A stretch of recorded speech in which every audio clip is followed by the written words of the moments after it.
Mobile ফোনের মাধ্যমে প্রতিনিয়ত যারা চোখের জিনা করবে দুনিয়াতেই তাদের জীবনে এই ভয়ঙ্কর 5টি আযাব নেমে আসবেই আসবে। শত চেষ্টা করলেও এই 5টি ভয়ঙ্কর শাস্তি থেকে তাকে কেউ বাঁচাতে পারবে না। আল্লাহ তাআলা মানুষের চোখকে সৃষ্টি করেছেন তার সৃষ্ট সকল জিনিসের সৌন্দর্য উপভোগ করার জন্য এবং তার শুকরিয়া আদায় করার জন্য। তবে যারা সেই চোখ দিয়ে আল্লাহ তাআলার কোরআনে বলা নিষিদ্ধ জিনিসগুলো দেখবে তার জীবনে এই 5টি আযাব নেমে আসবেই, যার কথা বিভিন্ন হাদিসের মধ্যে এসেছে। আল্লাহ তাআলা চোখের জেনাকারীকে কঠোরভাবে শাস্তি দিবেন। প্রিয় দর্শক, এই ডিজিটাল যুগে আপনারা যদি প্রতিনিয়ত নিজের চোখ দ্বারা হারাম জিনিস দেখার মাধ্যমে জেনা করে থাকেন তাহলে আপনার জন্য অপেক্ষা করছে সেই কঠিন 5টি আযাব। তাই সাবধান হন এখন থেকেই। আপনি যদি পবিত্র কোরআনকে অন্তর থেকে বিশ্বাস করে থাকেন তাহলে কমেন্টে অবশ্যই আলহামদুলিল্লাহ লিখে যাবেন এবং ভিডিওটি সর্বস্তরের লোকদের মধ্যে ছড়িয়ে দিন, যাতে করে তারা জানতে পারে চোখের জিনা করলে আল্লাহ তাআলার পক্ষ থেকে কোন 5টি কঠিন শাস্তি তার উপর পতিত হবে।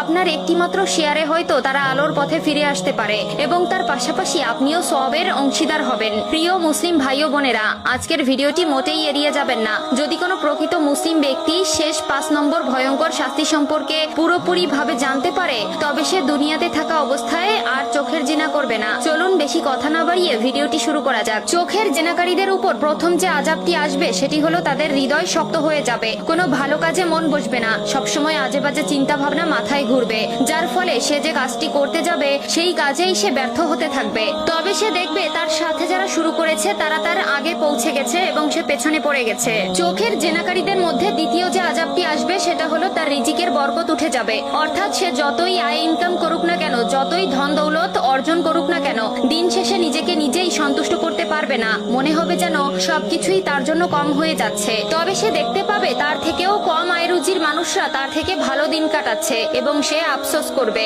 তৃতীয় নম্বরে যে আযাবটি রয়েছে সেটি হলো তাদের নামাজের মনোযোগ নষ্ট হয়ে যাবে। অর্থাৎ তারা খুশু খুজুর সাথে নামাজ পড়তে পারবে না। সবসময় দুনিয়াবি অশ্লীল চিন্তা এবং নানাবিধ পেরেশানি তাদের মাথায় ঘোরাঘুরি করবে। সূরা কালামের মধ্যেও বারবার ভুল করবে। নামাজে কত রাকাত নামাজ আদায় করলো সেটাও তার মনে থাকবে না। চতুর্থ নম্বরে যে আযাবটি তাদের উপরে আসবে সেটি হলো স্মৃতিশক্তি লোপ পাওয়া। যারা অতিরিক্ত চোখের জিনা করবে এবং মোবাইল ফোনের মাধ্যমে যারা সবসময় অশ্লীল জিনিস দেখবে তাদের মস্তিষ্ক দুর্বল হতে শুরু করবে। তাদের মস্তিষ্কের সবসময় পূর্ববর্তী করা জেনার কথাগুলো মাথায় ঘুরবে, ফলে অনেক কিছু তাদের মনে থাকবে না। সর্বশেষ আযাবটি হলো সর্বোচ্চ বড় আযাবটি হলো মৃত্যুর সময় তার কালেমা উচ্চারণের সময় জবান বন্ধ হয়ে যাবে। অর্থাৎ সে যখন মৃত্যুবরণ করবে তখন তার জবান থেকে উচ্চারিত হওয়া শেষ বাণী কখনোই কালেমা হবে না। আল্লাহ তাআলা এই ক্ষমতাটি তার থেকে কেড়ে নিবেন। তাই প্রিয় দিনী ভাই ও বোনেরা, যদি আপনাদের মধ্যে কেউ প্রতিনিয়ত ইচ্ছাকৃতভাবে এই কাজগুলো করে থাকেন আজ থেকেই সেই অভ্যাসটি পরিবর্তন করুন।